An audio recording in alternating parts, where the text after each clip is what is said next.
Assalamualaikum warahmatullahi wabarakatuh. Kembali lagi di channel Wahyu. Pada kesempatan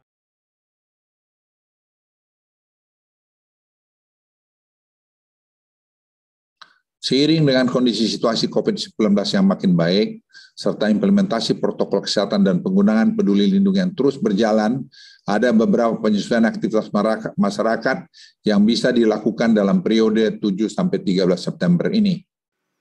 Assalamualaikum warahmatullahi wabarakatuh. Kembali lagi di channel Wahyu. Oke, kali ini saya akan coba sharing saja terkait informasi PPKM diperpanjang sampai 13 September 2021.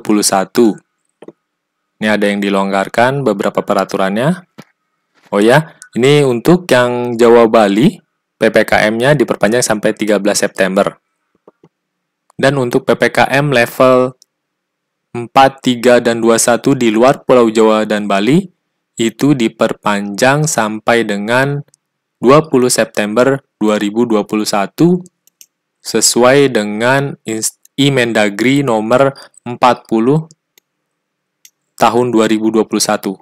Ini teman-teman, untuk di luar Pulau Jawa dan Bali diperpanjang sampai dengan 20 September. Ini dia.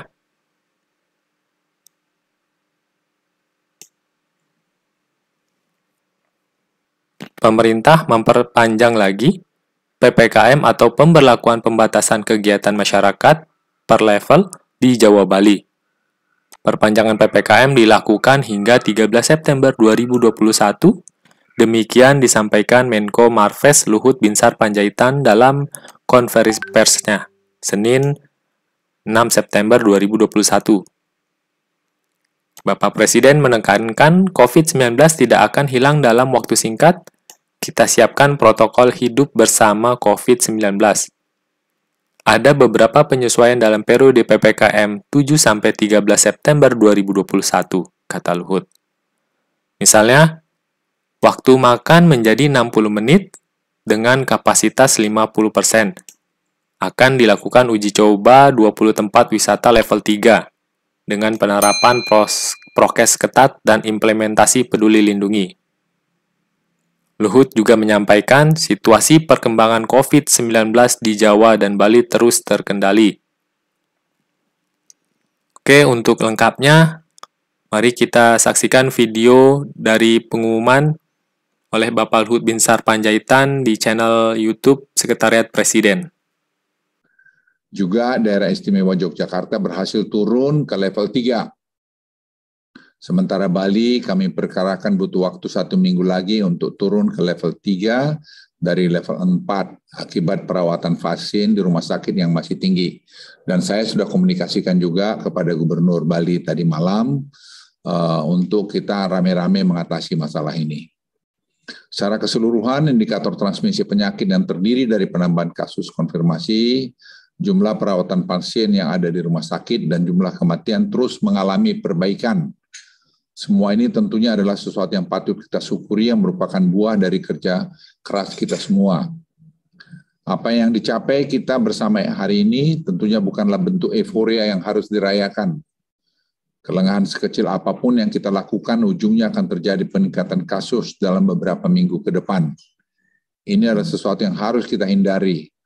Seperti yang terjadi beberapa hari yang lalu di restoran kafe di wilayah Jakarta yang tidak patuh pada protokol kesehatan. Hingga pada akhirnya harus dilakukan tindakan penutupan selama 3 hari ke depan.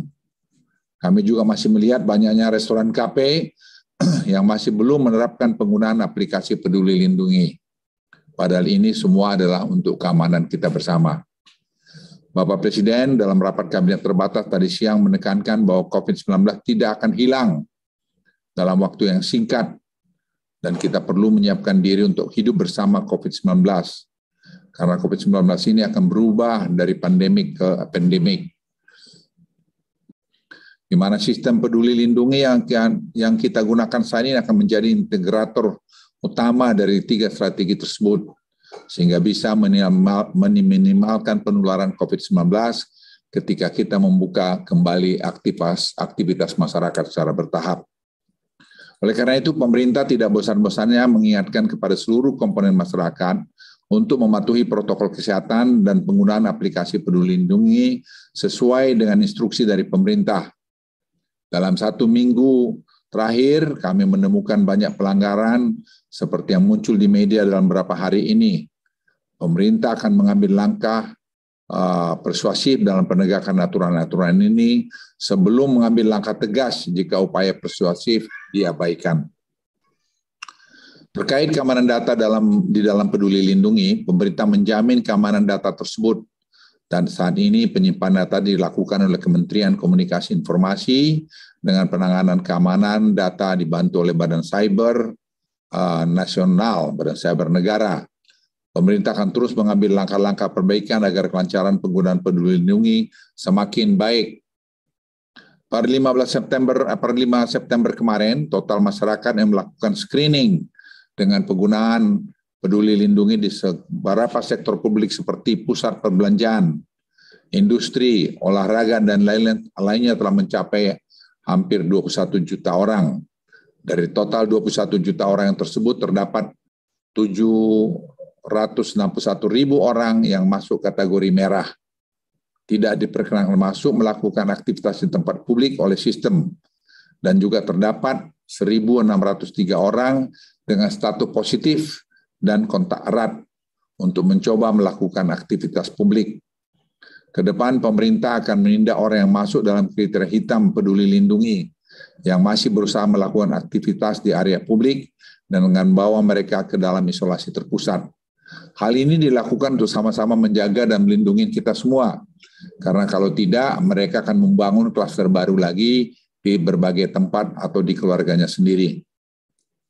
Oleh karena itu, pemerintah juga ingin menghimbau agar masyarakat beraktivitas pada tempat-tempat yang sudah menggunakan aplikasi Peduli Lindungi, sehingga dapat mengurangi risiko tertular karena COVID-19.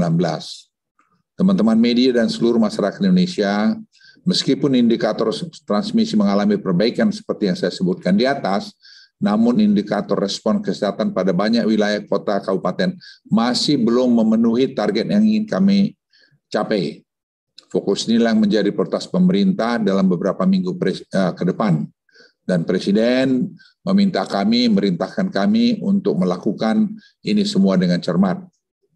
Contohnya pada rasio kontak erat, meskipun telah terjadi kenaikan signifikan rasio kontak erat dari 3,37 ke awal Agustus menjadi 7,89 per 5 September, namun pada banyak daerah rasio kontak eratnya masih di bawah 5, sehingga kemudian menghambat daerah tersebut untuk menjadi turun level. Ini penting sekali, kami berharap memang bisa sampai rata-rata 10 kontak erat target pada waktu 2-3 minggu ke depan. Seiring dengan kondisi situasi COVID-19 yang makin baik, serta implementasi protokol kesehatan dan penggunaan Peduli Lindungi yang terus berjalan, ada beberapa penyesuaian aktivitas masyarakat yang bisa dilakukan dalam periode 7-13 September ini. Yang pertama, penyesuaian waktu makan atau dine-in dalam mal menjadi 60 menit dengan kapasitas 50%. Akan dilakukan uji coba pembukaan 20 tempat wisata di kota dengan level 3 dengan penerapan protokol kesehatan yang ketat dan implementasi platform Peduli Lindungi. Serta kabupaten kota level 2 juga akan diwajibkan menggunakan Peduli Lindungi pada tempat-tempat wisata yang sudah diperbolehkan buka. Kami akan melakukan uji coba protokol kesehatan dan Peduli Lindungi untuk mal dan pusat perbelanjaan di Bali dengan batasan-batasan tertentu. Pandemi telah mengajar kepada kita semuanya untuk mencari titik keseimbangan antara gas dan rem, seperti yang selalu disampaikan oleh Presiden. Keseimbangan antara kepentingan kesehatan dan perekonomian harus disikapi secara teliti dan hati-hati. Dalam mengambil keputusan, pemerintah harus terus merujuk kepada data, serta kepada ilmu pengetahuan dan teknologi terbaru. Oke, baik. Jika ada yang ingin ditanyakan atau koreksi, atau sharing informasi, silahkan tulis di kolom komentar. Tetap semangat, jaga kesehatan, dan patuhi protokol kesehatan. Yang penting semua sehat. Terima kasih.